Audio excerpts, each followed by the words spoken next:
Onde você vendeu? Segunda, você já vendeu? Ficou só esse Eu mesmo? vou te dar um livro de presente, tem mais. Ah, então por favor, tá essa aqui primeiro. Para mim, depende. Bom, voltamos no intervalo, vamos para. Falamos de hermenêutica, né? Sim. Agora, histórico. Histórico já falamos. Já falamos de história? Não, paramos. Paramos de história, trabalho com 3 critérios. O critério biográfico, Primeiro, né? isso, primeiro biográfico.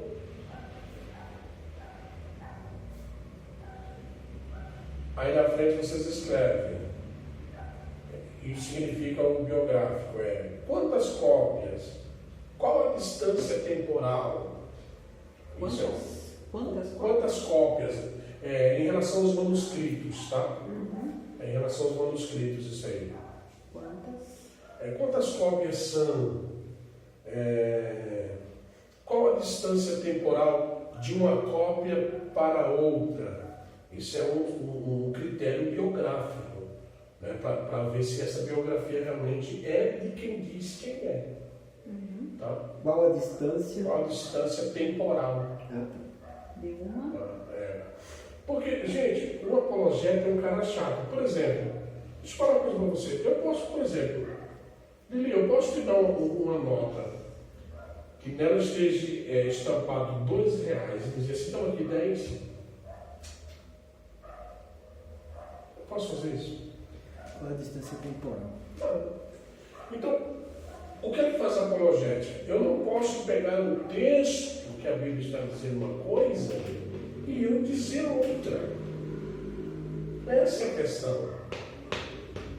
Aí entra aquela velha conversa que vocês sempre ouviram. Quem faz teologia estria, quem faz teologia fisiática, quem faz teologia. Quem faz teologia. Não é que estria, não é que fica desviado, é que enxerga a correção textual. Pela apologética.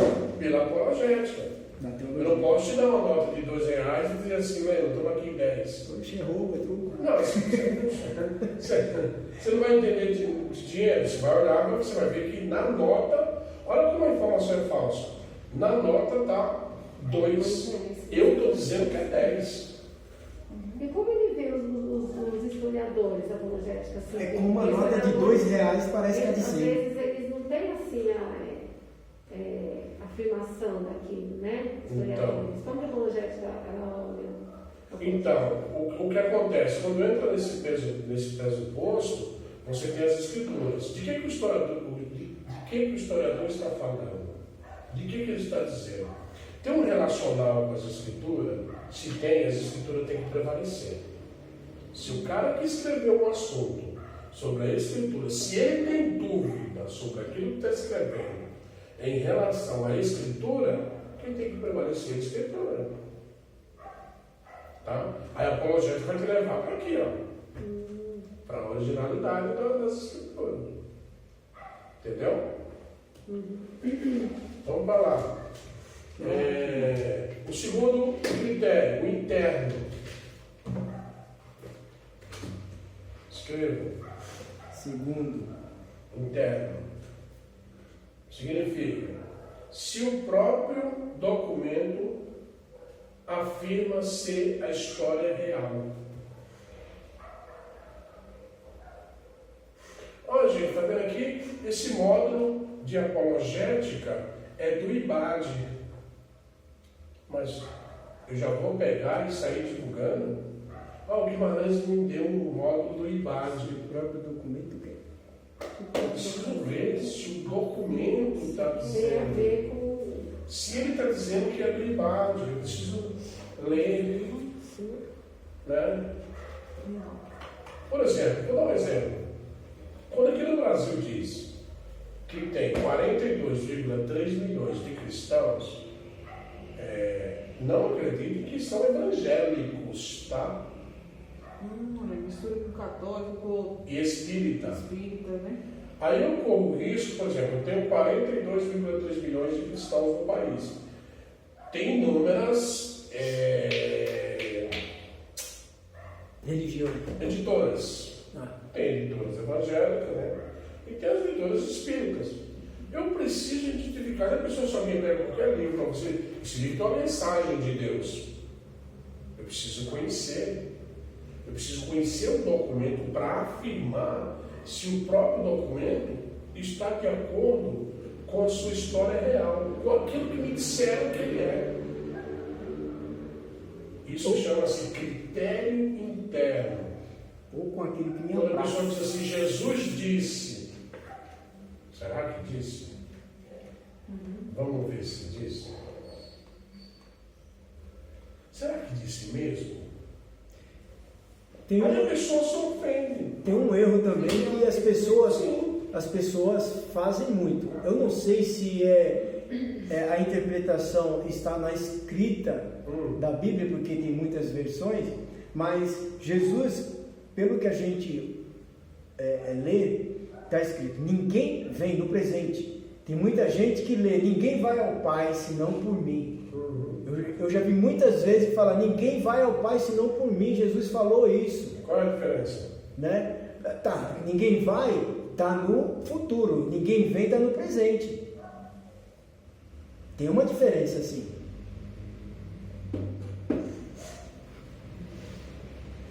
Depende do momento da busca. E aí, peteca? Qual é a diferença? A minha diferença é essa, entre futuro e presente. Ninguém vai, está no futuro. E ninguém vem, está no presente. E sempre que Jesus fala, você pode ver que a maioria das vezes ele fala no presente. Ele nunca fala no futuro. Então, textualmente, na ortografia, na expressiva, textual, tu estás correto. No conhecimento interpretativo, pensa comigo, quando Jesus fala assim, ninguém vai ao Pai, quer dizer, ninguém se lança ao Pai, se não for por mim. Ele é o... E é eu que lanço você ao Pai. Você não pode ir sozinho ao Pai. Não, na expressiva textual você está correto, no presente, no passado, no pretérito, está correto. Mas olhando a interpretação do texto, quando ele fala assim, ninguém vem ao Pai senão por mim, ou ninguém vai, né? Quando a pessoa fala assim, ninguém vai, quer dizer, qualquer um pode ir a Deus. Jesus falou, não, por mim. Ninguém vem senão, é um chamado, vem ao Pai senão por mim. Passa por mim, sou eu que ligo você ao Pai. Você não pode ir direto, assim. Entendeu? Mais ou menos. Estou aqui brigando aqui com os caras para tentar entender. Quando os caras falam assim... Na narrativa. Isso, quando os caras falam, o erro é grotesco. O erro, o cara que prega isso, é grotesco. É o mesmo erro. Embora que ele está querendo dizer a mesma coisa, é isso que está dizendo. Mas é uma coisa totalmente antagônica. Muito distante. Muito. Ele está falando presente. Então, por isso é que O vai depender que a pessoa... Que qualquer um pode ir ao Pai. Não é assim. É igual o erro que os caras cometem. Qual é o erro? Quem já ouviu alguém pregar assim? E disse Pedro, Mestre, para onde iremos nós? Só tu tens a palavra da vida eterna. Para onde iremos? Não é para onde, é para quem. Porque ele é um... Não é um lugar que tem a vida eterna, é uma pessoa que tem a vida eterna. Para quem? Um personagem, Cristo. Para quem iremos nós? Só tu tens a palavra da vida eterna. Então, esse detalhezinho, a apologética, sim, ela pega no pé. Então, exatamente isso aí que às vezes por isso nós nos tornamos pessoas chatas. Sim. Entendeu? Então, ninguém vai ao Pai senão por mim. É o que ele diz.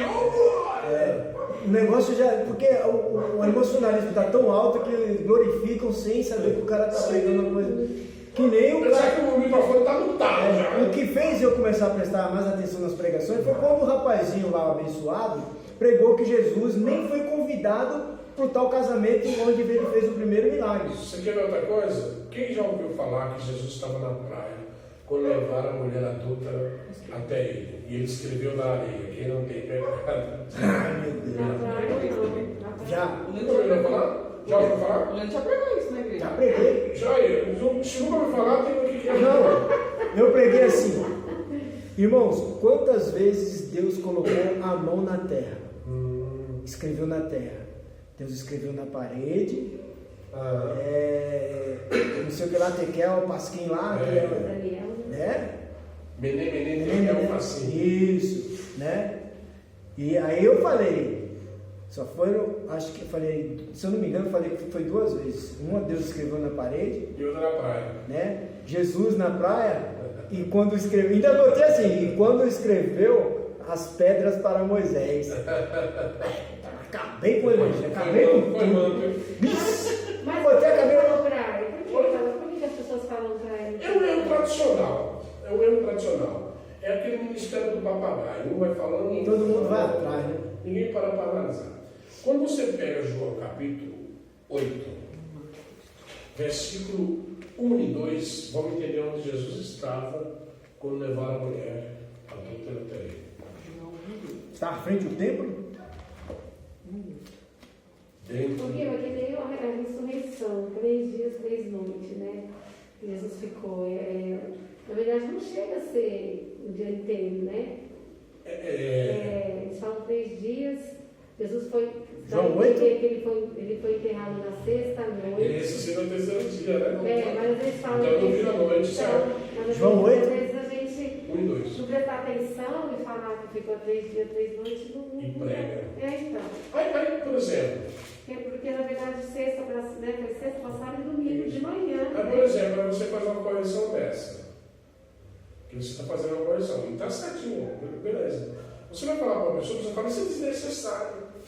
É só observação. Como que é desnecessário? Estava no Aí templo. você vai pregar que Jesus ficou 3 noites no cielo da terra. Então, Você acaba com a história. eu sei porque o meu sobrinho, a criança, eles perguntam muito, né? Pergunta assim as coisas que às vezes você não presta atenção, não é? Então, assim, a apologética acho que é isso, né? Que a criança olha para o outro lado, assim, na história, né? Você está tão ali, né, mecânico, assim, ou falando, ouvindo, que você às vezes não se preocupa. Sim. Mas as crianças, elas apontam coisas que você fala, nossa, é verdade. É a percepção, A né? percepção da Acharam aí? Uhum. O que é que diz? Mas Jesus foi para o Monte das Oliveiras, pela manhã cedo voltou ao templo, e todo o povo vinha ter com ele, e Jesus ensinando-se. Cadê? E Jesus sentando-se, ensinava. No templo. E aí você vai ler a história aqui nesse mesmo. Então os escribas e fariseus trouxeram uma mulher isso. apanhada em adultério, Aham. e pondo-a no meio. Do templo. Os caras queriam matar a mulher dentro do templo. E o pessoal fala que ela é Por praia. que ele fala que é? É uma tradição, só porque ele escreveu. Jesus escreve aí no chão. Areia, só achando Mas não é areia, é no chão, É né? até a terra, né? Porque na época do templo era chão, né? No chão. Enfim, vamos seguir. Então, isso é um critério interno. E o critério externo? Escrevam aí, externo. É o terceiro? É o terceiro critério.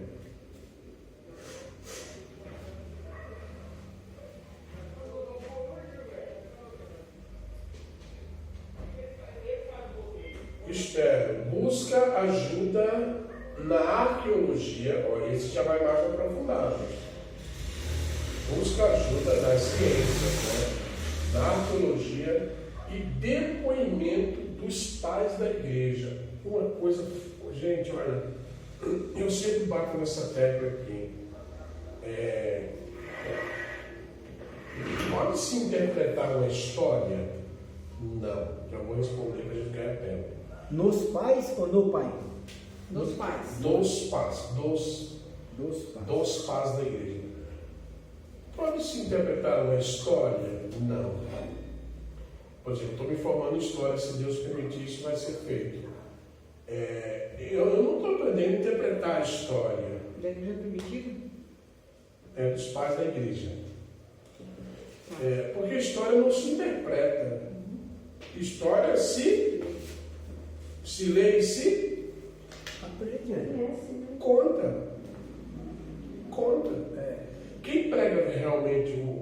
prega realmente o evangelho genuíno, ele é um contador da história. Porque você vai contar a história bíblica. Jesus, uma certa feita, estava saindo da cidade, tinha um cego. A própria história é poderosa em si para falar com a pessoa. Quando eu caio na minha ideia de eu interpretar, dar ao texto uma interpretação própria, eu corro um risco muito grande de estragar o texto. Como que era lido, como que era pregado na sinagoga? Era assim, ó. Você vai ver lá em Lucas capítulo 4, isso, versículo 18. Quando Jesus chega ao templo, que dá aí o rolo do profeta Isaías, ele abre o rolo e diz assim: o Espírito do Senhor está sobre mim porque me ungiu, né? Me ungiu para pregar o evangelho aos pobres, enfim. Como que ministrava a pregação? A pregação era lida na sinagoga, era lido o livro da lei, era lido o livro dos profetas e era lido o livro dos salmos. Porque o texto sagrado, ele já é poderoso por si só.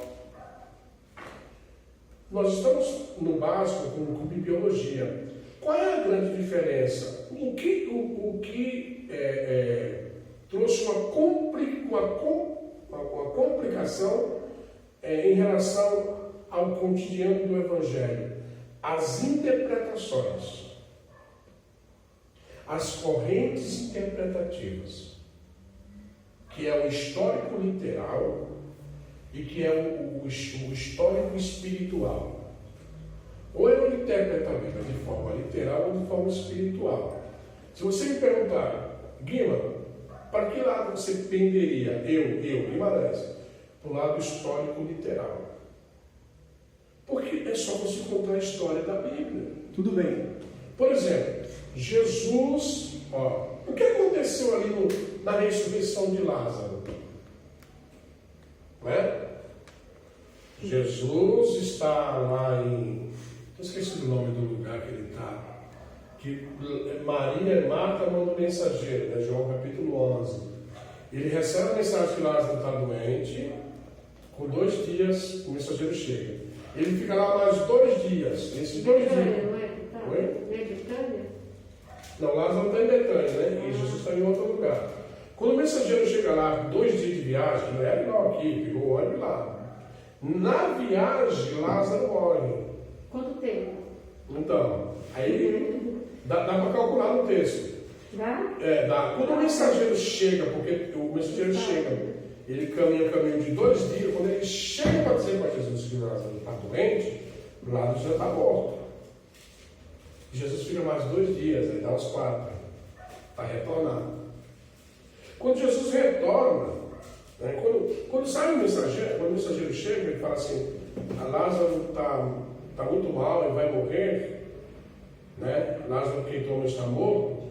Jesus fala para o discípulo: Lázaro não está morto, essa enfermidade não é para a morte, é para que Deus seja glorificado. Olha, eu não estou fazendo uma interpretação de pregador, eu estou citando para vocês a história. Essa é a pregação bíblica.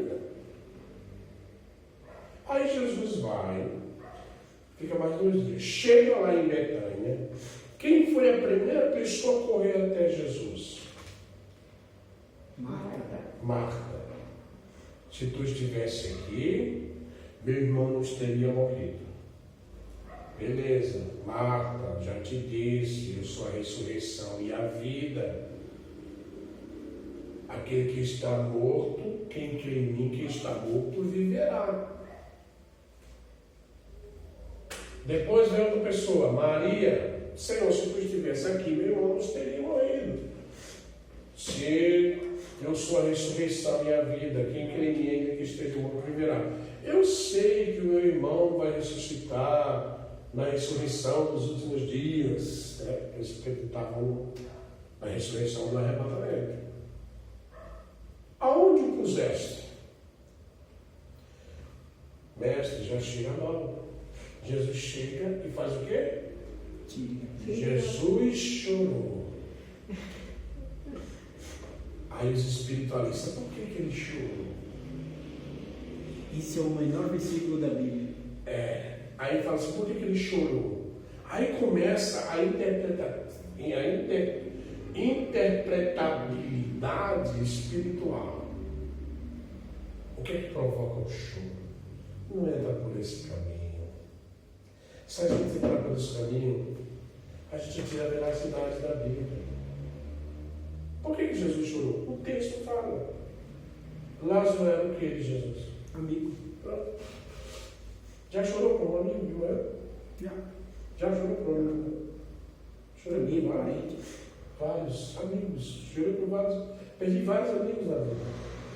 Chorei por eles, Senhor. Foi o que fez Jesus. Então eu não posso. Nossa, Jesus é o Filho de Deus. Então ele chorou. Então vamos entender o porquê que Jesus chorou. Eu tiro a veracidade das Escrituras quando mostra Jesus Cristo homem e Jesus Cristo Deus. Como homem, ele chorou. Como Deus, no mesmo lugar, o que foi que ele fez? Ressuscitou Lázaro. Chamou ele da morte depois de 4 dias.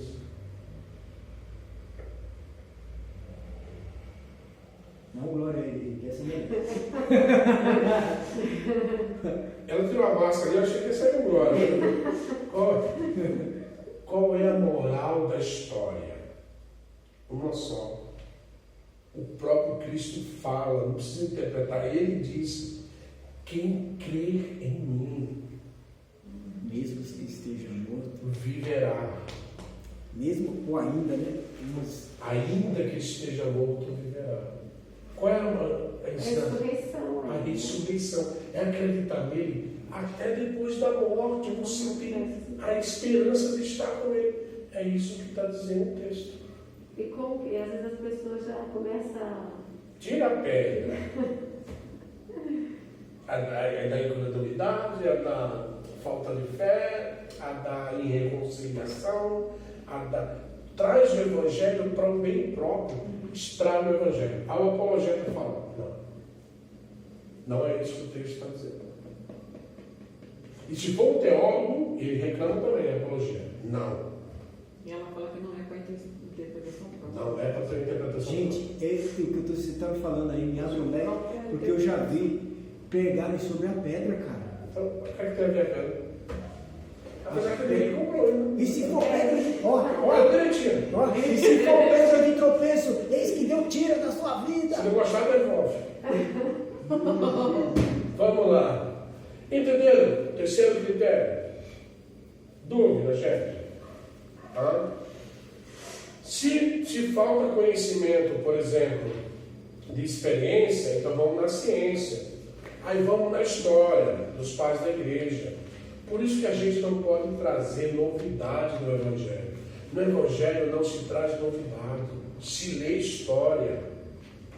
Mas o Evangelho já é a novidade, é por isso que diz que é boas novas. Lembra quando a gente estava na sala de aula, eu não vou falar o nome, está sendo gravado aqui, né?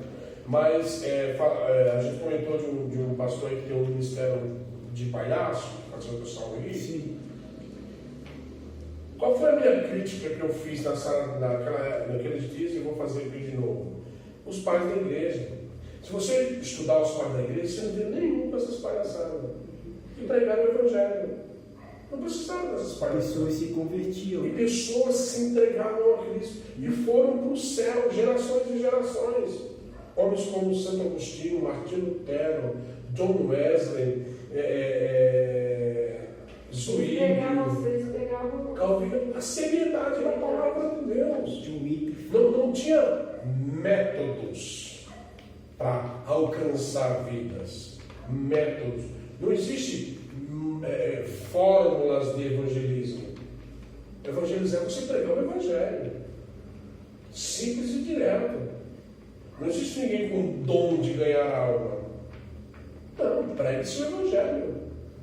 O que vai fazer o efeito na pessoa não é você. E se possível, fale. Como diz o Machado de Assis, se possível, fale. Pregue o Evangelho sem usar palavras. Se não tiver jeito, usa a palavra. Então, assim. É muito simples assim o Evangelho. Eu já contei histórias que a gente fala no infantil, a gente fala contar história. Vem contar a história de uma beleza da igreja.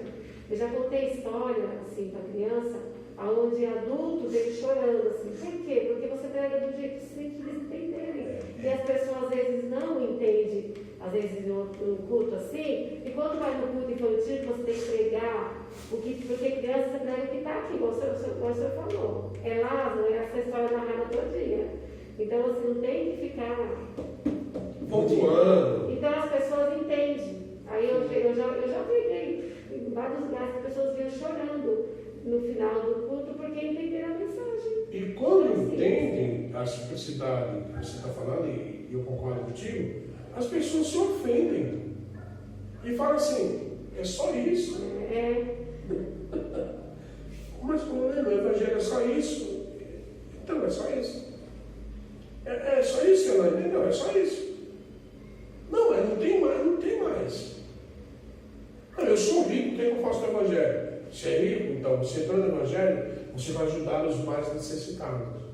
Eu tenho que fazer isso? Então o Evangelho fala que você tem que fazer isso. Sabe, eu assisti muito o vídeo Vive muito bem. Não é? desses pastores que pregam fazendo as pessoas dar risada. E o que me fez parar de assistir os caras têm uma posição errada, né? foi porque eu não vi conversão. Eu não vi ninguém fazer o apelo, sabe? Eu não vi ninguém sair convertido, ninguém sendo discipulado, né? Eu não sei. E para quem então que serve isso? Isso aí é o quê? É show? Os caras estão no lugar errado, né? É coach? Coach. Vamos seguir. Dúvida? Não, né? Metodológico. Vamos lá. Metodológico. O mais comum. Peraí. Desculpa aí. Vamos lá, metodológico.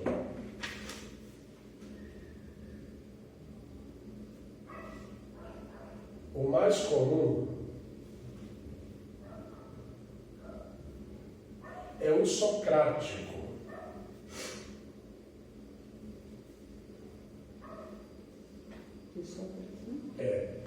É o socrático de interrogação. Gente, se vocês fizerem essas perguntas, não é só na Bíblia, mas se vocês fizerem essa pergunta para qualquer texto, quaisquer texto, vocês vão entender. Qualquer livro. Que pergunta? Vamos lá. Quem escreveu?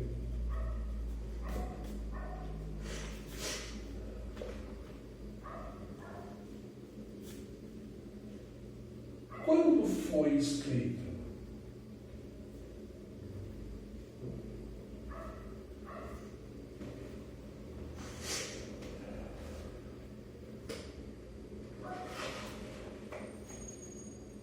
Em que lugar o autor estava quando escreveu?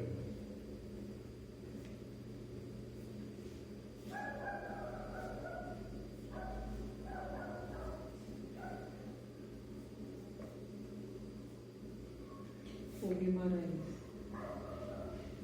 Então aí você pode ter uma ideia como o estudo primário da vida faz falta, né? Sim. Sim. A pessoa fica preocupada com hebraico, hebraico e grego, né? Você entendeu? Uhum. Quem foi Sócrates, né?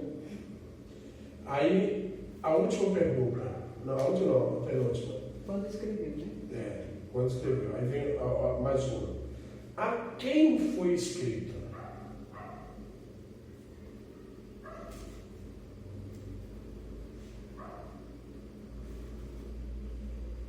Qual o propósito?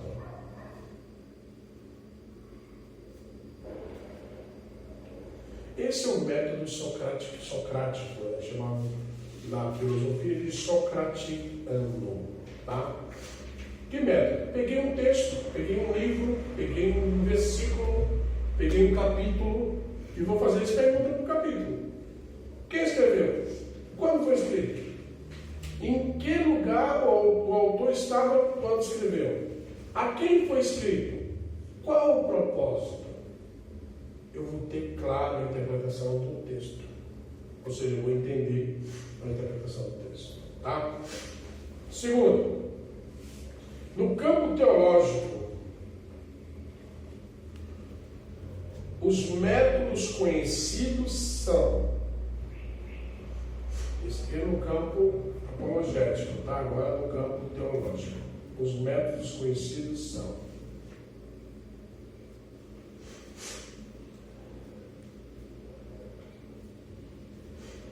especulativo,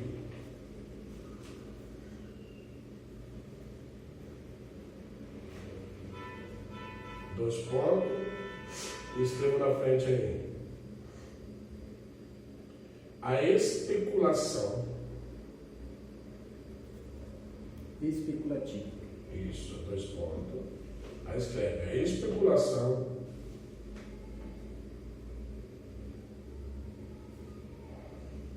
decide sobre toda a verdade. Depois eu vou dar um ensinamento geral, tá, sobre esses métodos. Vou dar uma visão geral para vocês. A especulação Decide sobre toda a verdade. Segundo, místico.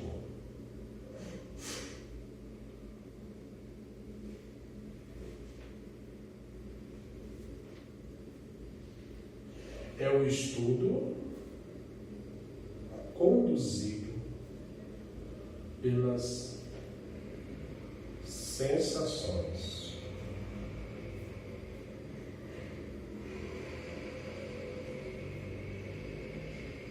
Sentimentos. Pessoais. é o estudo conduzido, espera um pouquinho. É o estudo conduzido Pelas sensações, sentimentos, pessoais e religiosos.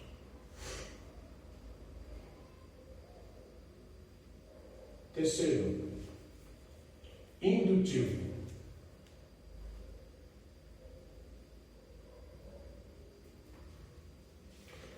Já estou aqui, cara. Não, a gente espera. Sentimentos, Pessoais religiosos. e religiosos. Agora vou ao terceiro método, que é o indutivo.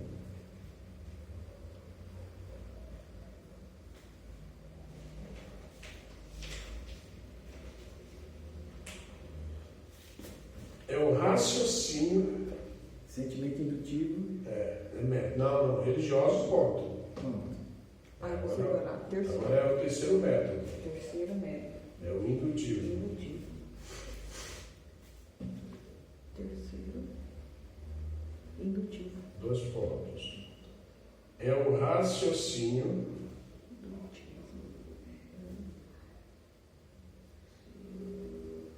que parte